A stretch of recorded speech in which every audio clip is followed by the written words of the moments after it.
Okay, so dapat simple lang yung video na to. Papakita ko lang sana kung gaano katagal baybayin i-traverse ang buong Amang Rodriguez Avenue from Rosario to Ligaya, and may mga comments lang ako along the way. Okay. Rewind ko lang ng konti. Yan, sobrang hassle niyan kasi obstructed yung bike lane and madaming mabibili sa nagka-counterflow dyan.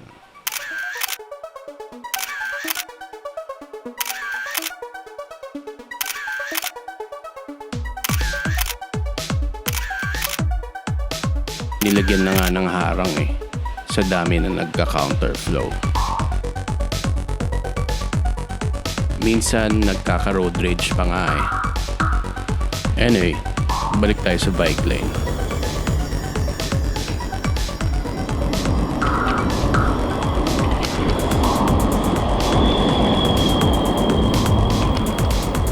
Sobrang hassle ng drainage covers, no?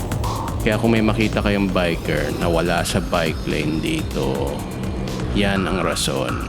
Nagawan ko na rin to ng video doon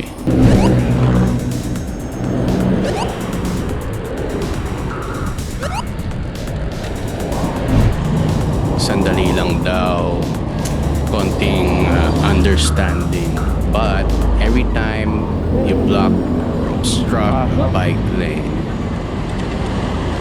you put a cyclist's life in danger. O iba, ang daming nagka-counterflow, diba? Okay, so mga 7-ish AM ito, I was kinda expecting na matraffic. Kasi rush hour and all that, pero hindi. Swabe lang yung flow. Anyway, usually bumper to bumper, sinasakop yung bike lane, and we end up taking the sidewalk just to get through. Update ko lang konti yung video na to. Medyo lilis lang ako sa topic. Marami kasi nagreklamo, committed daw yung kalsada dahil sa bike lane, dagdag sa traffic, the usual. Expected naman na maraming maninibago.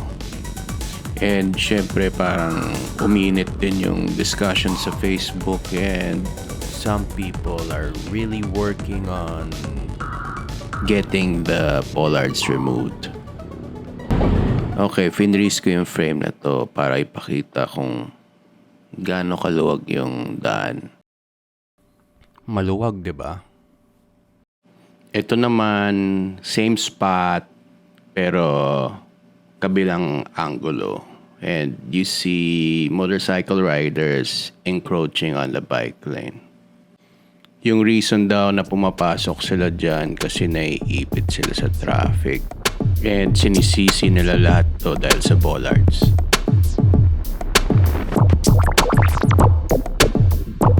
Bollards nga ba yung problema or dahil hindi space efficient yung ibang motor vehicles? At minsan di marunong or naaalanganin magbigay ng puwang para sa motor.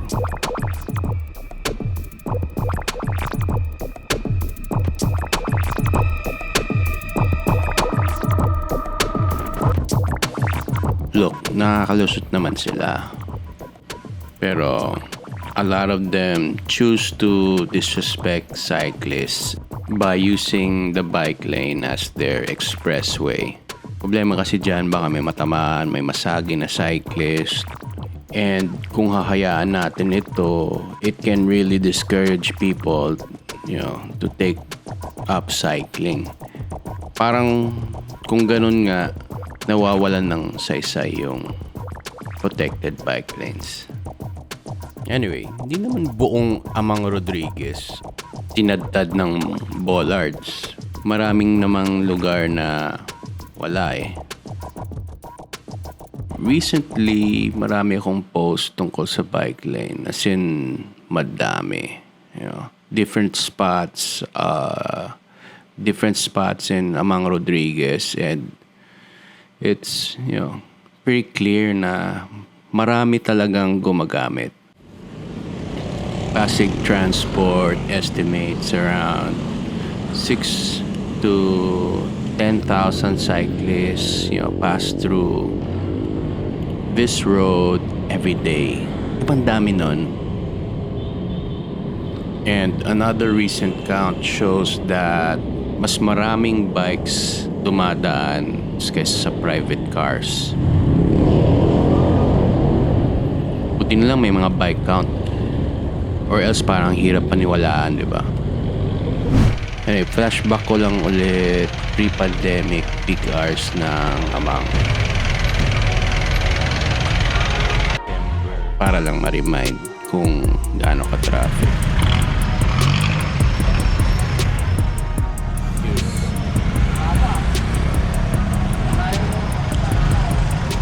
Ma-traffic, di ba? Ubod ng traffic. Halos walang galawan, especially para sa mga naka 4 wheels. Di ba parang nakakasawa ng magreklamo ng traffic all the time? Traffic, and then you really can't widen the roads anymore. Sinakop na nga pati yung mga sidewalk eh.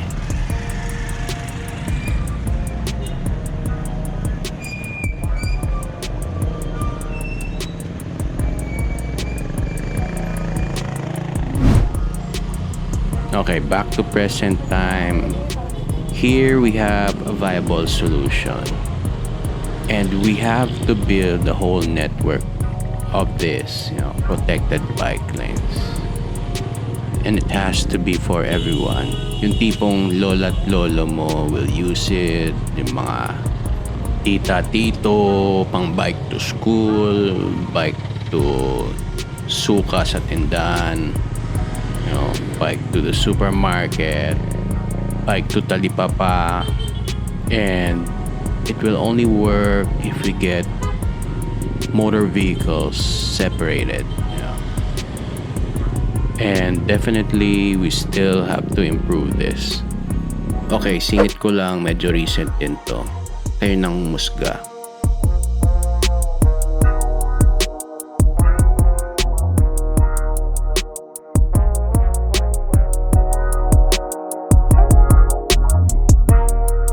I think we need to get everyone's support.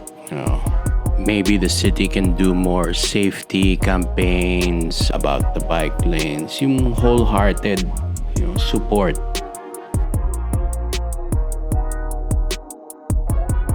Siyempre, sa umpisa may inconvenience talaga. Pero ganun talaga when we're trying to change things.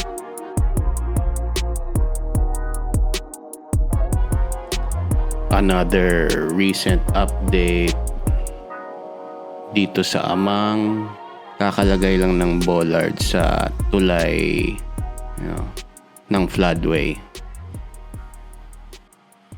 And remember this picture I showed earlier? Malaking difference na ngayon.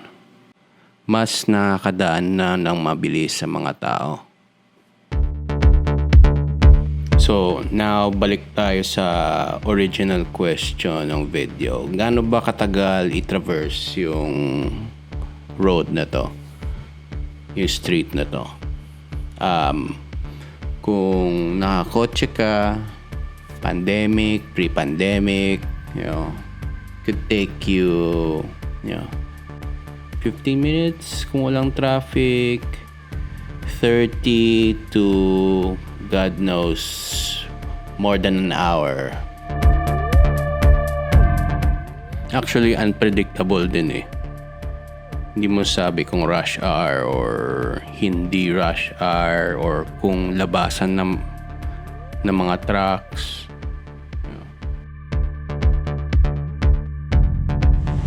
Anyway, yung alam ko lang, mas predictable yung travel time pag nakabike. Rush hour or kahit hindi rush hour, consistent yung time.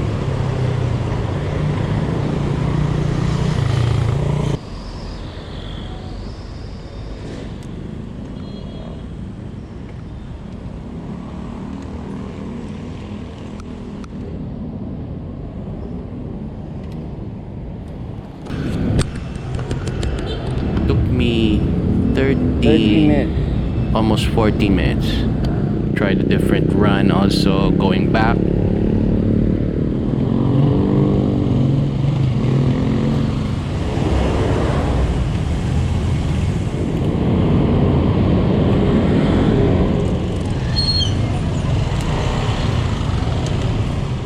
Okay, hanggang sa bridge lang ako. Hindi ko na tinumbok hanggang Rosario.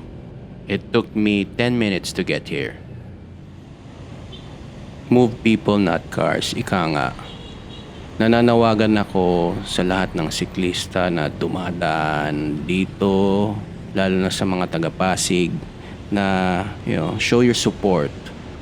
Post on social media, comment your support, lalo na sa mga non-cycling pages. Sensitive yung mga politiko natin sa mga bagay na to.